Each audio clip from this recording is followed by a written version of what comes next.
Hello लोगोफोर खुलुमबाय welcome to माय यूट्यूब चैनल आं चैनेलाव नोंथांमोनखौ गासैखौबो फिन खनसे बराबरनाय जाबाय दायो जों थांनो नागिरदों हाथायाव आरोना दिनै मागोनि हाथाय जादों आरो जोंनाथ' मंगलबार बारायावसो जायोमोन ओमफ्राय दिनै देवबाराव जाबाय आरो मंगलबाराव जाबाथाय मागोनि हाथाय खालामनो मोननाय नङाना मानसिफ्रा ओंखायनोथ' दिनै एडभान्स खालामबाय बिहु बाजार माने मागो हाथाय नामा दायो मा नांगौ बाजार खालामनानै लायनोसै हाथाय खालामनानै लायनोसै आरो मा नांगौ दा हाथायखौ एसे देखायनोसै आङो बिराद गोबाव जाबाय जोंनि हाथायखौ भिडिअ लायैया दा देखायलांबाय थाबायसै आङो नोंथांमोननो नायलांबाय थाबानो जाबाय सान्दुंजों माबायदि नुदों नै बोरैबा ओरैथिंजाय सान्दुं जाबाथाय मोजां नङा माने ओमफ्राय ओरैबालाय मोजां नुगोन आरो नै हाथाय खालामग्रा लोगोआ नै आरो दंबावो उनथिंजाय सुबुंबो दङ थांबाय थानोसै जों दायो लकेल फुलकबि बायबाय नै बिस्रा गावसोर गामिनि गोदोनि गावसोर गामिनि नामा कलबारिनि हो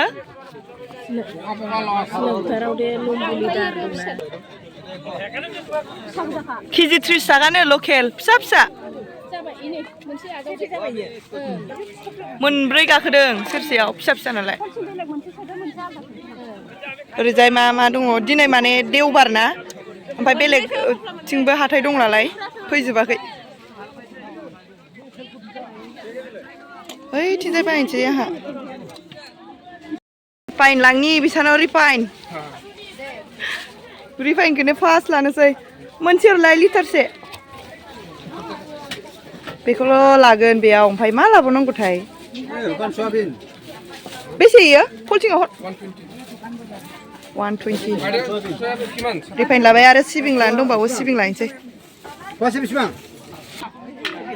सिबिं लानोसै नै सिबिंखौ लानो नागिरबाय फवासेल' मोनबाय गैलानो जोबलायलायबाय दिनै सेलायलायनाय बेफारिया लाजिदोंनो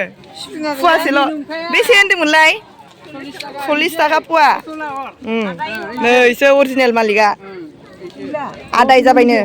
लानोसै सिबिं आरो बैथिं लायबावनोसै माबा माबि फिथा एरग्रा लायोनो आनैया फिथा एरग्रा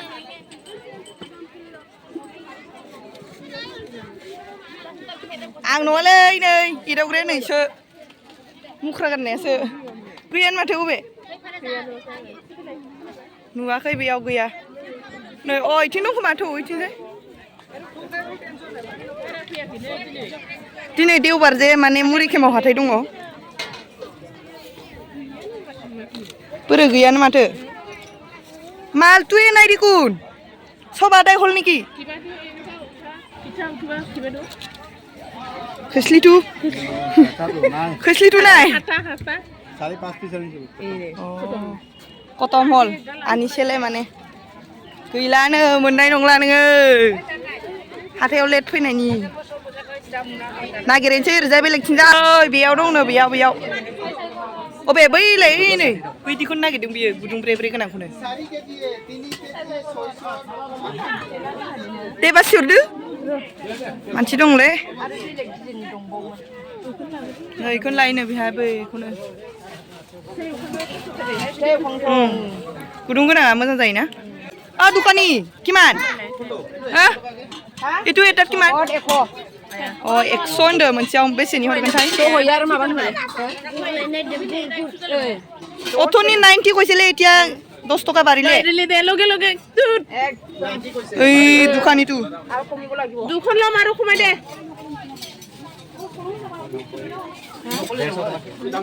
কিমান গুৰ লানोसै ओरैजाय গুৰ আদাই হল নেকি গুৰটো কাটিবলগীয়া হৈছে এইটো আমাৰ কাৰণে নতুন কাটিলে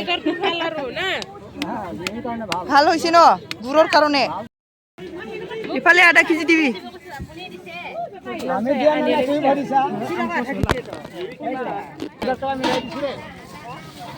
50 টকাৰ বেছি দিবি দে 800 গ্রাম দিবি না 750 হিসাবে যেটা পাবি আজি বিহির কারণে এটু সাথে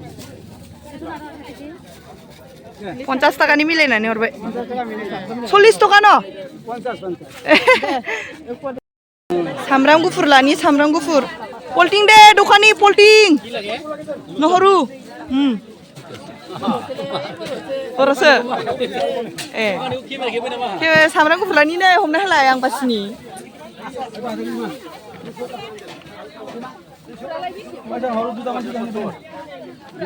फवासेयावनो 70 थाखानो बिराद दामखा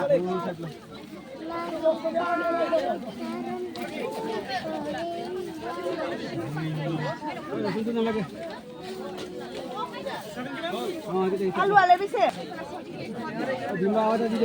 गासिबो आलाय बारासो जासिगोन आयु 50 थाखानि बुरजा जासिगोन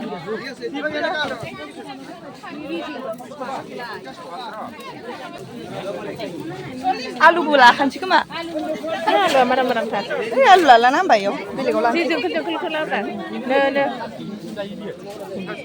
लाबाय नै बेखौल' लानोसै बेयाव बिलाहि दखानिया नै आंनोबो बासिना हो सेरसेल' जारौ जारौनो आया गथ'आलाय मा जादों